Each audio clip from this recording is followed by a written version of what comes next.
The question that we are going to solve today for departmental costing on interdepartmental transfer is a very interesting one. It's a very tricky one also. So let us focus completely on this sum and the information which is being given in the question. ठीक है, अच्छा से देखते हैं. Let us solve the question together.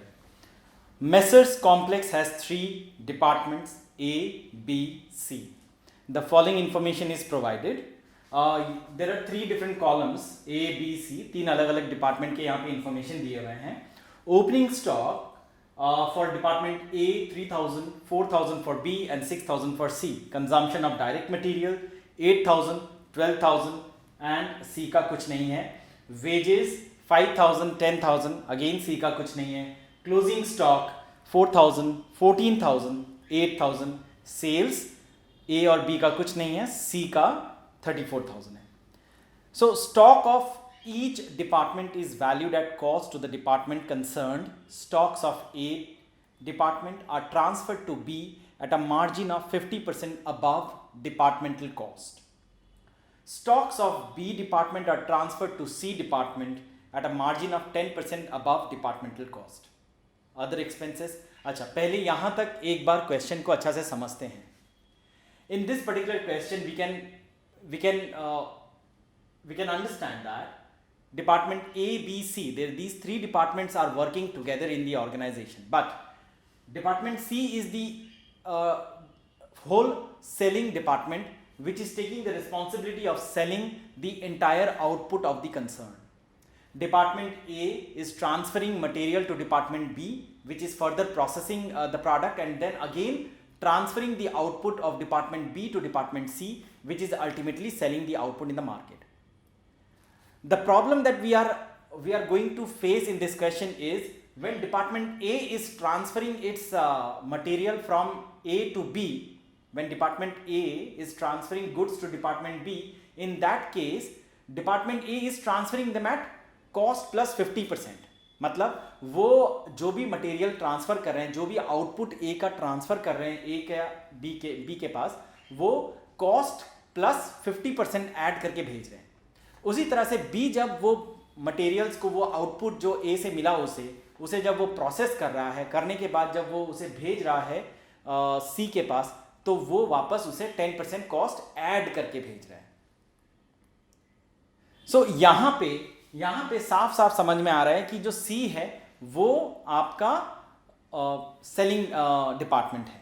आगे देखते हैं. Other expenses वर salaries, printing, salaries दिया हुआ है, प्रिंटिंग एंड स्टेशनरी दिया हुआ है, रेंट, इंटरेस्ट पेड, डेप्रिसिएशन. सो ये सारे एक्सपेंसेस दिए हुए हैं. इसके अलावा क्या लिखा हुआ है?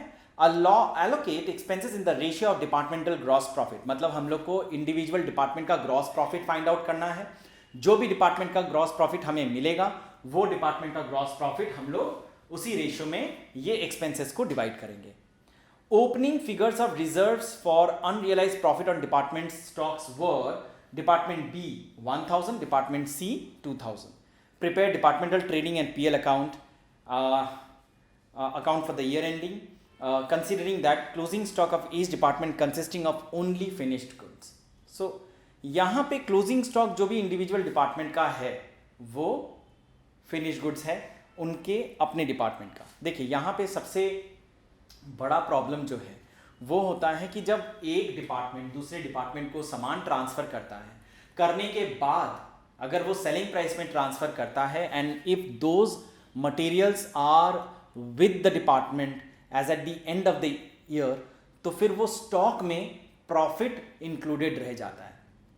हमारा काम होता है we have to value our stock at cost and if the stocks are valued above cost तो फिर डिपार्टमेंटल ग्रॉस प्रॉफिट या फिर अल्टीमेटली जो ग्रॉस प्रॉफिट है वो हमें जो भी मिलेगा वो गलत मिलेगा, वो मिसलीडिंग इंफॉर्मेशन होगा. सो हम लोग का यहाँ पे काम है कि जो भी डिपार्टमेंटल प्रॉफिट, देखिए एक डिपार्टमेंट दूसरे डिपार्टमेंट को अगर प्रॉफिट में सामान भेजता है तो वो कभी भी प्रॉफिट अगर अर्न करता है तो फिर अल्टीमेटली ऑर्गेनाइजेशन का प्रॉफिट तो अर्न नहीं हो रहा है, right. So if one department is transferring goods to another department at selling price, it doesn't make any sense. It is only raising questionable documents, right, कि why was there transfer of material from one department to another at selling price, because ultimately the profit which the company will be earning is at the end of the year when the company is selling those output to the public, to the customers. ठीक है, so since this is a mistake, or since this mistake has been undertaken by the department, so it is our responsibility as an accountant to rectify those mistakes or to cancel those unearned profit or unrealized profit. That is why we call them unrealized profit.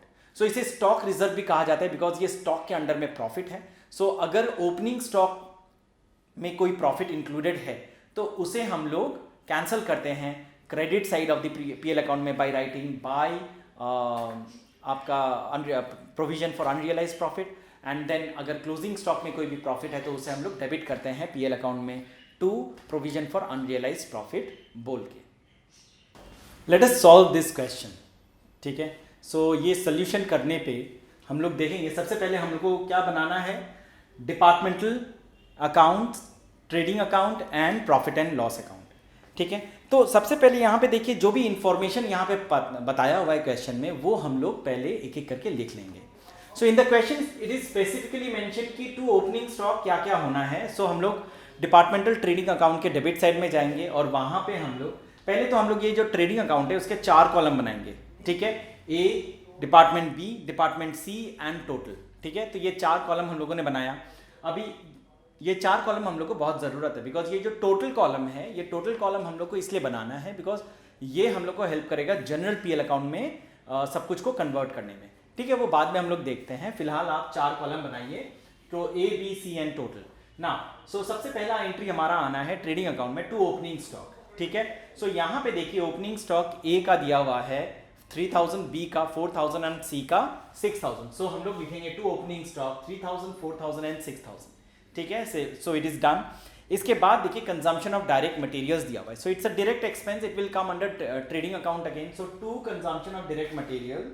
ठीक है, ये 8000, 12000 हम लोग को लिखना है department A और department B के कॉलम में. Then comes wages. So to wages department A में आएगा आपका 5000 एंड बी में आएगा 10000. ठीक है, अगेन अब यहाँ पे क्लोजिंग स्टॉक दिया हुआ है इन्फॉर्मेशन में, तो हम लोग यहाँ पे क्रेडिट साइड में जाएंगे. वहाँ पे बाय क्लोजिंग स्टॉक हम लोग लिखेंगे 4000, 14000 and 8000 in individual departmental columns. 4000 ए में, 14000 आपका बी में एंड 8000 आपका सी में.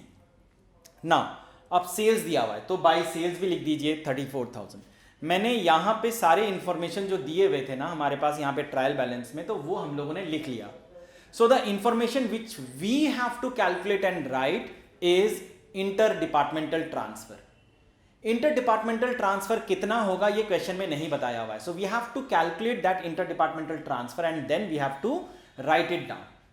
ठीक है, so अगर हम लोग यहाँ पे देखें डिपार्टमेंट ए यहाँ पे गुड्स ट्रांसफर कर रहा है. Department A is transferring its output to department B. All the stock, जो भी स्टॉक डिपार्टमेंट ए बना रहा है, all stocks are transferred to department B, and again department B is transferring its entire stock to department C.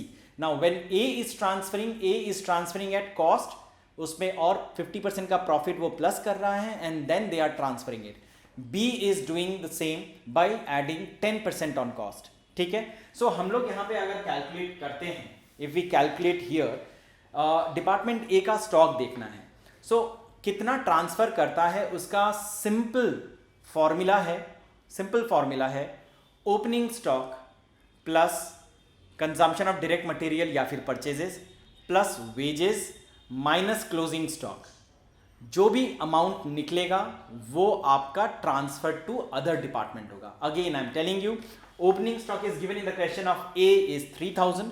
So 3000 plus consumption of direct material 8000 plus wages 5000 minus 4000 हमें मिल रहा है 12,000 rupees. So when this 12,000 rupees is getting transferred to department B, we are transferring it at cost plus 50%. तो हमारा cost है यहाँ पे 12,000, इस पे 50% और ऐड करना है. सो 12,000 का 50% is coming to 6,000 rupees. So 12,000 plus 6,000 जो है टोटल 18,000 हो गया. तो इंटर डिपार्टमेंटल ट्रांसफर जो है यहाँ पे डिपार्टमेंट ए डिपार्टमेंट बी को ट्रांसफर कर रहा है 18,000 में। वापस मैं बताता हूँ, the stock that department A is transferring to department B is 12,000। कहाँ से मिला? Opening stock 3,000 plus consumption of direct material 8,000 plus wages 5,000 minus closing stock 4,000। So ये करने से 12,000 आ रहा है। सो 12,000 को ए डिपार्टमेंट बी डिपार्टमेंट में ट्रांसफर कर रहा है, लेकिन 12,000 में नहीं कर रहा है। वो 12,000 में वो 50% का प्रॉफिट भी प्लस कर रहा है। सो 12,000 का 50% इज 6,000। सो 6,000 12,000 में ऐड होगा, प्लस होगा, 18,000 बन गया। ये 18,000 is transferred by A to B. So हम लोग यहाँ पे लिखेंगे बाय इंटर डिपार्टमेंटल ट्रांसफर, ठीक है, बाय इंटर डिपार्टमेंटल ट्रांसफर ए के कॉलम में आएगा 18,000, ठीक है।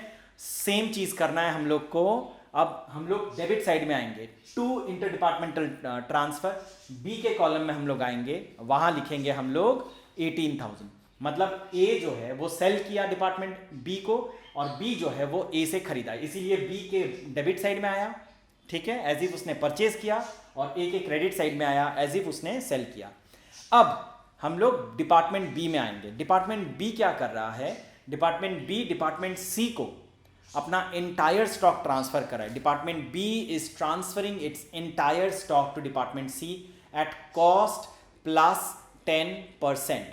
So we have to find out what is the cost of stock to department B, which department B is transferring to department C. So यहाँ पे हम लोग देखेंगे, अब ट्रेडिंग अकाउंट में आइए। सो ट्रेडिंग अकाउंट में जब हम लोग आ रहे हैं, हम लोग देख रहे हैं डिपार्टमेंट बी का, देखिए डिपार्टमेंट बी का कॉलम को देखना है। 3,000 for opening, 4,000 for opening stock, then consumption of direct material 12,000, wages है 10,000, inter departmental transfer from department A is 18,000. So if we add all of them together, it is like 4,000 plus 12,000 plus 10,000 plus 18,000. This is the entire amount of stock that department B had. इससे closing stock जो है उसका दिया हुआ है, देखिए 14,000, department B का 14,000 दिया हुआ है। सो वो 14,000 को हम लोग माइनस करेंगे closing stock, right? I told you the formula. The formula is opening stock plus all purchases or consumption of direct material plus all direct expenses, which is wages, and then interdepartmental transfer, जो कि department A ने B को भेजा, तो B के पास वो stock आ गया। Remember, entire stock of individual department is transferred to the next department. So 30,000 कैसे आया? इसको फिर माइनस करना है closing stock of department B, which is 14,000, we are getting 30,000. 30,000 का स्टॉक डिपार्टमेंट सी को ट्रांसफर किया जा रहा है, बट एट 10% एक्स्ट्रा, राइट? 10% का प्रॉफिट इसमें जोड़ा जा रहा है and then it is getting transferred. So 30,000 पे अगर मैं 10% विच इज 30,000 का 10% इज 3,000, वो अगर मैं जोड़ता हूं तो 33,000 आता है। सो 33,000 इंटर डिपार्टमेंटल ट्रांसफर हमारा हो गया, डिपार्टमेंट बी डिपार्टमेंट सी को ट्रांसफर कर रहा है। So by inter departmental transfer B के कॉलम में जाना है, वहां लिखना है 33,000। अगेन डेबिट साइड में आना है, टू इंटर डिपार्टमेंटल ट्रांसफर जो है यहां पे लिखना है सी के कॉलम में 33,000 फ्रॉम बी। तो यहां तक आई थिंक हमारा क्लियर हो गया, ठीक है। अभी हम क्या करेंगे? अभी we will close this trading account. क्यों क्लोज करना है? बिकॉज वी नीड टू, अच्छा there are two options, not two options actually. हम लोग क्या करेंगे, हम लोग ट्रेडिंग अकाउंट को क्लोज कर लेते हैं, बट हमारा यहाँ पे ड्यूटी है कि हमारा मेन जो काम है वो है आपका जो अनरियलाइज्ड प्रॉफिट है डिपार्टमेंट्स का, वो हमें कैलकुलेट करना है और वो हमें ट्रांसफ़र करना है, ठीक है, वो कैंसिल करना है। लेकिन हमें क्योंकि यहाँ पे ये सारा इन्फॉर्मेशन ट्रेडिंग अकाउंट का मिल गया, तो हम लोग क्लियरली यहाँ पे ट्रेडिंग अकाउंट को क्लोज कर सकते हैं। और क्लोज करना इतना ज़रूरी इसलिए है क्योंकि ऑल अनएलोकेटेड एक्सपेंसेस जो यहाँ पे दिए हुए हैं, all these expenses are transferred to individual department on the basis of their respective gross profit percentage, या फिर ग्रॉस प्रॉफिट के रेशियो में ट्रांसफर करेंगे। सो यहाँ पे हम लोग ट्रेडिंग अकाउंट को क्लोज कर रहे हैं। ट्रेडिंग अकाउंट को क्लोज करने से देखिए यहाँ पे हमारा ग्रॉस प्रॉफिट आ गया, ए का 6,000, बी का 3,000 एंड सी का 3,000, टोटल हमारा आ गया 12,000। सो अगर मैं ग्रॉस प्रॉफिट रेशियो यहाँ पे आपको बोलूँ तो our ratio is coming as 6:3:3, ठीक है। Now we will see all the expenses which is given in the question as unallocated expenses, which are like salaries, printing and stationery, rent, interest paid, depreciation. So ये 2000, 1000, 6000, 4000, 3000, all these expenses are given which are unallocated. हमें इसे allocate करना है. Question में बता दिया है कि these expenses should be allocated on the basis of departmental gross profit ratio. So 6:3:3 इसका रेशियो आ गया A:B:C का. सो जैसे यहाँ पे सैलरी हमारा दिया हुआ है 2000. सो 2000 जो है ये ABC में ट्रांसफ़र करना है, हमें एलोकेट करना है. जो फॉर्मूला है वो आएगा आपका 2000 डिवाइडेड बाई 6:3:3 है, तो 6 + 3 12 आता है. सो 2000 डिवाइडेड बाई 12 इंटू 6 आएगा 1000 which is going to A. Again 2000 divided by 12 into 3 करना है for B which is 500. Again 2000 divided by 12 into 3 आ गया मेरा 500 फॉर डिपार्टमेंट C. इसी तरह से प्रिंटिंग का जो है वो भी हम लोग करेंगे. Printing and stationery given in the question as 1000. The formula will be 1000 divided by 12 into 6 for A which is 500. 1000 divided by 12 into 3 for A B and again for C. So इस तरह से 250 आ गया मेरा B और C का. Rent यहाँ पे दिया हुआ है 6000. Formula will be 6000 divided by 12 into 6 for A which is coming to 3000. 6000 divided by 12 into 3 which is coming to 1500 and same for C 1500. ठीक है. अच्छा, टोटल कॉलम भरते रहिएगा. 2000, 1000, 6000 ये आ गया हमारा. अच्छा, आगे डिप्रिसिएशन दिया हुआ है 3000. 3000 का भी वही फॉर्मूला है 3000 by 12 into 6 for A into 3 for B and 3 for C. So 1500, 750 we are getting for depreciation. Again interest paid का भी जो हमारा expense है यहाँ पे 4000 दिया हुआ है. Same formula use करना है 4000 by 12 into 6 for A into 3 for B into 3 for C. So 2000, 1000, 1000 we are getting as interest paid for individual departments. Now ये जो हम लोग हैं, हम लोगों ने यहाँ पे allocate कर दिया expenses. The main job that we have in this question is to find out the unrealized profit. So let us again go back to the question. Question में देखिए, क्वेश्चन में क्या था. क्वेश्चन को अगर अच्छा से याद रखें तो क्वेश्चन में दिया हुआ था stock of each department is valued at cost to the department concerned. Stocks of A department are transferred to department B at a margin of 50% above departmental cost. Stock of B department are transferred to department C at a margin of 10% above departmental cost.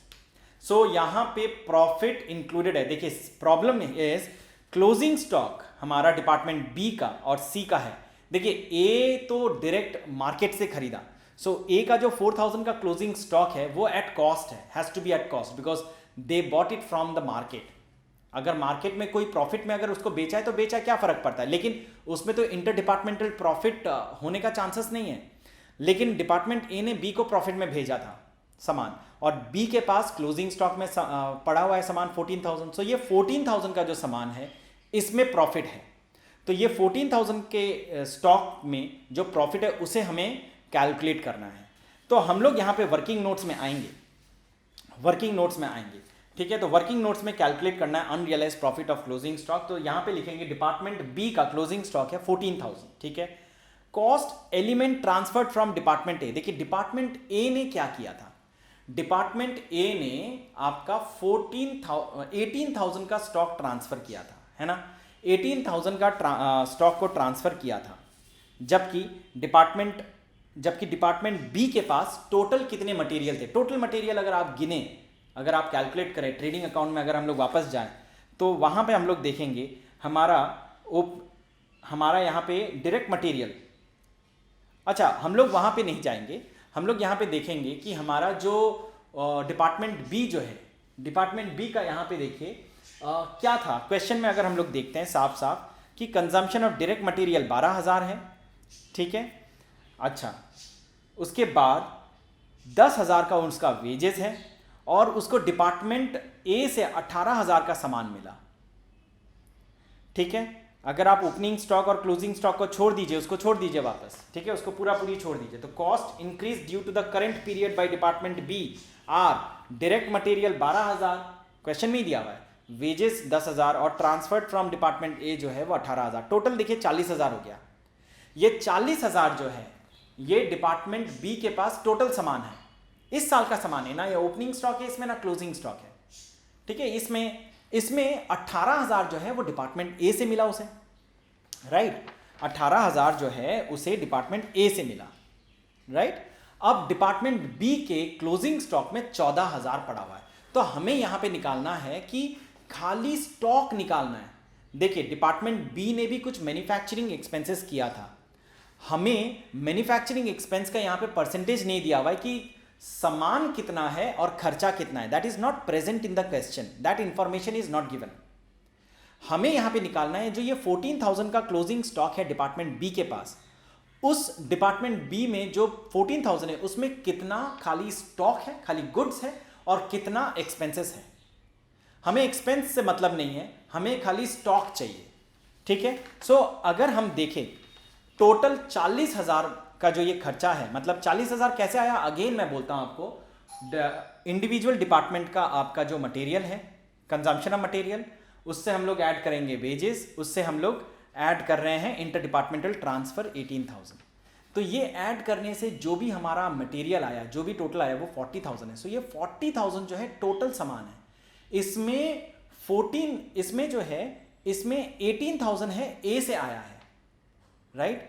तो हमें निकालना है कि अगर 18,000 40,000 में 18,000 ए का है तो फिर 14,000 में कितना है ए का।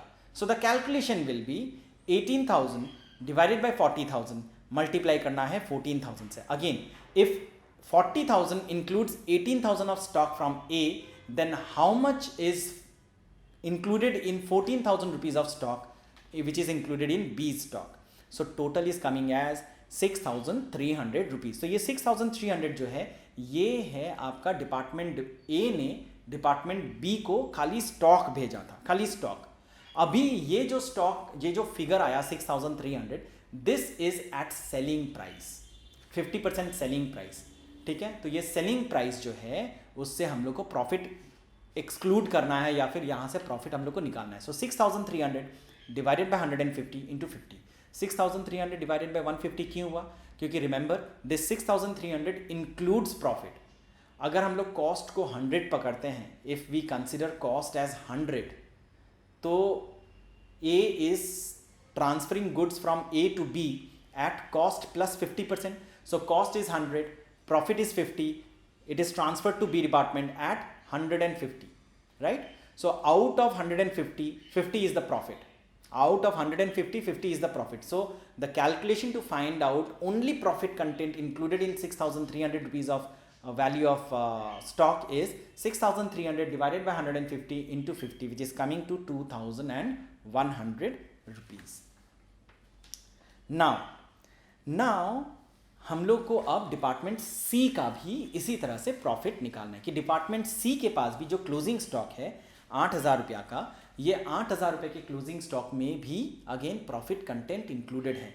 सो that profit content should be excluded और should be found out to help us calculate and to debit और कैंसल द प्रॉफिट, ठीक है। सो हम लोग यहाँ पे क्या करेंगे, हम लोग यहाँ पे देखेंगे डिपार्टमेंट सी जो है क्लोजिंग स्टॉक 8,000 है, ये 8,000 जो है वो डिपार्टमेंट बी से उसे मिला, 8,000 जो है उसे बी से मिला, right.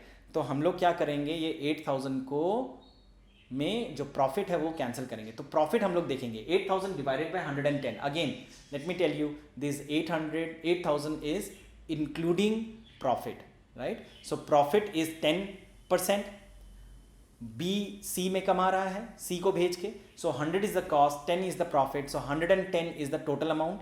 So 8,000 divided by 110 multiply 10 से करेंगे तो we are getting 727 rupees as profit only, ठीक है। नाउ 8,000 से अगर 727 आप माइनस करते हैं आपको मिल जाएगा कॉस्ट टू डिपार्टमेंट बी, मतलब डिपार्टमेंट बी का ये स्टॉक में कितना कॉस्ट था। डिपार्टमेंट बी ने जब डिपार्टमेंट सी को सामान भेजा तो they have earned some profit. How much profit? They have earned 10% of profit which is included in 8,000। तो अगर हम लोग 8,000 डिवाइडेड बाय 110 इंटू 10 करते हैं तो वी आर गेटिंग 727 रुपीज़, ठीक है। सो ये 8,000 माइनस 727 अगर हम लोग करते हैं तो ये 7,273 रुपीज़ जो है ये है आपका कॉस्ट जो कि डिपार्टमेंट बी का था, जो उसने सी को भेजा, ठीक है, 7,273 रुपये सामान का स्टॉक। लेकिन अभी वापस से देखिए ये यहाँ पे कॉम्प्लिकेट हो रहा है, ये जो 7,273 है ये वापस उसे ए से मिला था, because A was transferring its stock to department B and B was getting its stock from department A, right, and department A was transferring goods at profit. Now let us first find out 7,273 rupees में कितना खाली stock है जो department A ने department B को send किया था। जैसे हम लोगों ने अभी कुछ देर पहले देखा कि 18,000 रुपीज का stock department A department B को सेंड किया, जबकि डिपार्टमेंट बी के पास टोटल डायरेक्ट एक्सपेंसेस थे 40,000। टोटल 40,000 के डायरेक्ट एक्सपेंस में 18,000 जो है वो ए से बी में सेंड किया हुआ स्टॉक है। तो उसी तरह से यहां पर भी हम लोग को सेम कैलकुलेशन करना है कि अगर 18,000 जो है वो टोटल 40,000 में है तो फिर 7,273 में कितना फिगर होगा। वापस 40,000 is the total direct expense of department B which includes inter departmental transfer of department A. So if department A is transferring goods to department B which includes 18,000 rupees, so अगर 18,000 40,000 में है तो फिर 7,273 में कितना होगा। So the calculation will be 7,273 divided by 40,000 into 18,000, we are getting 3,273। तो 3,273 rupees ये जो अमाउंट है, ये अमाउंट है स्टॉक जो कि डिपार्टमेंट ए ने डिपार्टमेंट बी को सेंड किया। अगेन ये प्रॉफिट में था, है ना, डिपार्टमेंट ए वापस डिपार्टमेंट बी को कॉस्ट प्लस 50% में भेजता था। तो अगेन तो ये 3,273 में 50% प्रॉफिट इंक्लूडेड है। सो 3,273 डिवाइडेड बाय 150 इंटू 50, तो ये हम लोग वर्किंग नोट्स यहाँ पे करेंगे। We are getting 1,091 rupees, 1,091 rupees, ठीक है। सो हमारा टोटल इंटर डिपार्टमेंटल प्रॉफिट जो है वो कितना आ गया। ये डिपार्टमेंट बी ने डिपार्टमेंट सी को, मतलब डिपार्टमेंट ए डिपार्टमेंट बी, ये दोनों ने ही कमाया, राइट। तो हम लोग यहाँ पे 727 रुपीज़, ठीक है, जो डिपार्टमेंट बी ने कमाया डिपार्टमेंट सी को भेज के, और उसी स्टॉक में डिपार्टमेंट ए ने कमाया डिपार्टमेंट बी को भेज के 1,091 रुपीज़। तो टोटल 1,818 रुपीज़ आ गया। और डिपार्टमेंट ए जो प्राइमरीली सेंड किया था डिपार्टमेंट बी को 18,000 रुपीज़ का सामान, उसमें उसने 2,100 रुपीज़ अर्न किया था। सो टोटल हमारा अनरियलाइज प्रॉफिट आ गया 2,100 प्लस 1,818 रुपीज़ इक्वल 3,918 रुपीज़। इसका ट्रीटमेंट क्या करना है, इसका ट्रीटमेंट हमें टू डेबिट साइड में जाना है, प्रॉफिट एंड लॉस अकाउंट का, वहाँ पे लिखना है to reserve for unrealise profit on closing stock 3,918 rupees हम लोग टोटल वाले कॉलम में लिख देंगे। क्वेश्चन में देखिए, यहाँ पे क्वेश्चन में दिया हुआ था कि ओपनिंग स्टॉक का अनरियलाइज प्रॉफिट क्वेश्चन में दिया हुआ है 1,000 डिपार्टमेंट ए का और 1,000 डिपार्टमेंट ए का बी का एंड 2,000 डिपार्टमेंट सी के। तो वो हम लोग यहाँ पे reserve for unrealise profit by करके लिख देंगे क्रेडिट साइड में 3,000 रुपीज़ टोटल कॉलम में, 1,000 प्लस 2,000, ठीक है। चलिए अब बैलेंस करेंगे हम लोग प्रॉफिट एंड लॉस अकाउंट को, एंड हम लोग को यहाँ पे नेट लॉस मिल रहा है, ठीक है, which will be transfer to capital account. 4,918 rupees are net loss which is coming in this case. I hope ये समझ में आया। सबसे इंपॉर्टेंट यहाँ पे यही था कि हमें प्रोपोर्शन निकालना है कि एक डिपार्टमेंट जब दूसरे डिपार्टमेंट को सामान सेंड करता है तो उसके क्लोजिंग स्टॉक में ज़रूरी नहीं है कि पूरा सामान जो है वो इंडिविजुअल डिपार्टमेंट जो ट्रांसफ़र कर रहा है ट्रांसफर डिपार्टमेंट का हो। हमें फाइंड आउट करना पड़ेगा कि उसके स्टॉक में कितना पोर्शन स्टॉक है और कितना पोर्शन एक्सपेंस है। सो टोटल अमाउंट को से हम लोग को इंडिविजुअल डिपार्टमेंट का गुड्स निकालना है। सो ये कैलकुलेशन अच्छा से देखना है, इसे अच्छा से सीखना है।